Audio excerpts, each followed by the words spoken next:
Several years ago, Patrick Tierney died in hospital, but it was a brief experience. It left him in no doubt that there is life after death, although it might not be the afterlife taught during his Roman Catholic upbringing. Patrick believes his parents still live in some form, somewhere, because he met them during the period in which he was technically dead. His late mother-in-law was also there. I'd done a walk. I'd gone on a walk for charity, actually, 10-mile walk, and I didn't feel myself anyway. I felt a bit ill, if you like. Went to bed normal time, 11 o'clock. During the night, must have been about, I would think about 2 o'clock in the morning, woke up, felt some strange pains in the chest, and I immediately realised that there was something major wrong. Patrick's wife and sons had him rushed to this nearby London hospital, where soon after arriving he had a cardiac arrest, during which he saw his parents, but was revived.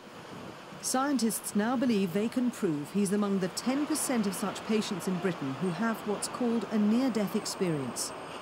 And the next thing I knew, I was in a corridor similar to a medieval mansion. It was panelled, like wooden panels all the way down. It was dully lit. It could have been electricity, it could have been just torches, I don't know, but it was very dull. And I was floating in this corridor, surprised, I can remember it vividly, very surprised at where I was and what I was doing. And I seemed to move down the corridor. I may have walked, I may have floated, I don't know. And I saw my mother, my father, who had died some 4 to 6 years before. I saw my mother-in-law, who I liked my mother-in-law. I was one of the people who got on with his mother-in-law. Very, very lovely lady, very charitable, very generous. And they were smiling at me. Felt completely at peace, quite at ease. Went to walk through the gate, and my father gave me the look that fathers give. Don't do that or else. And I came back into the tunnel. Next thing I knew, I heard somebody calling me, and I came to or woke up or whatever, and I saw one of the most beautiful nurses I've ever seen. She was lovely. She's a wonderful nurse. Dr Sam Parnia of Southampton General Hospital has recently attracted a great deal of attention with a study into cases like Patrick's. On top of his regular work as a researcher, he's had a study on near-death experiences published in a leading medical journal. His scientifically conducted research indicates that some people do continue to think even after they or their brains are technically dead.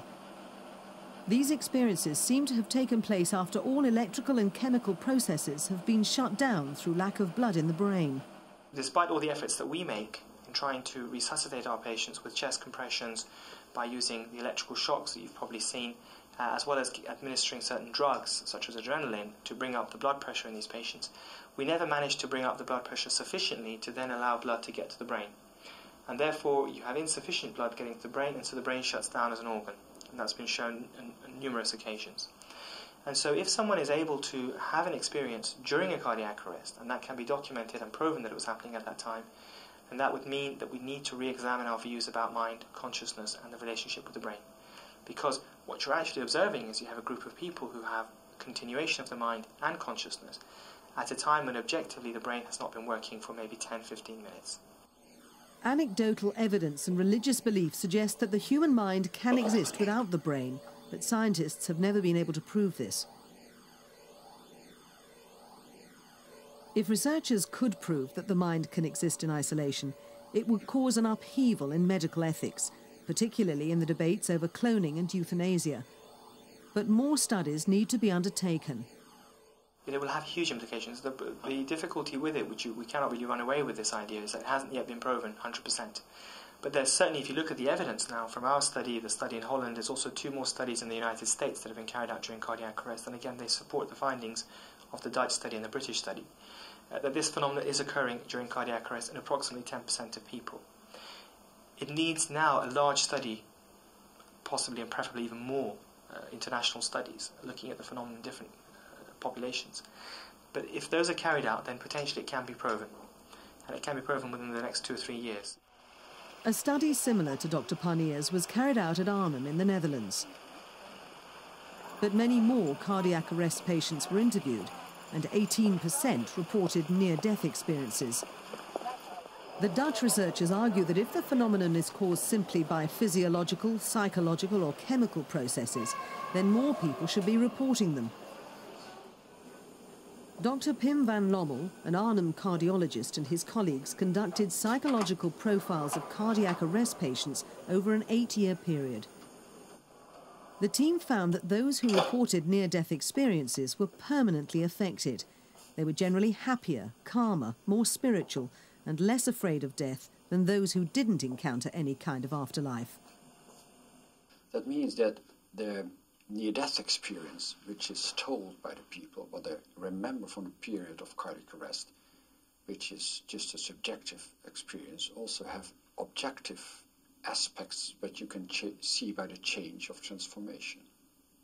So in other words, we know that they're not making it up. Exactly. Many hospitals in many countries record cardiac arrests and last-minute revivals. Many of them also report patients having near-death experiences. It's a phenomenon that crosses cultural and religious divides.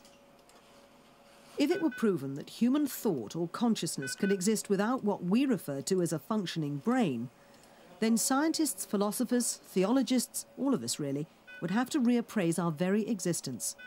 I think one of the main things is that we have to consider again the concept we have about our brain and the relation with consciousness and memories.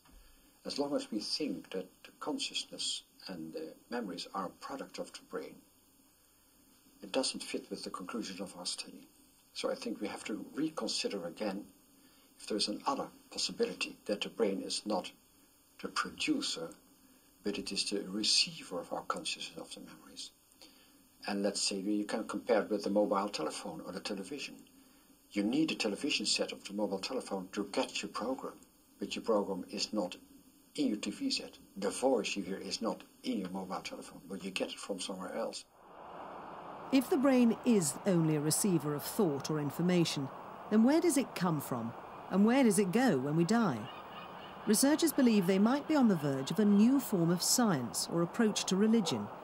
After centuries of conflict, scientists and theologians might find themselves agreeing. Now there's a thought.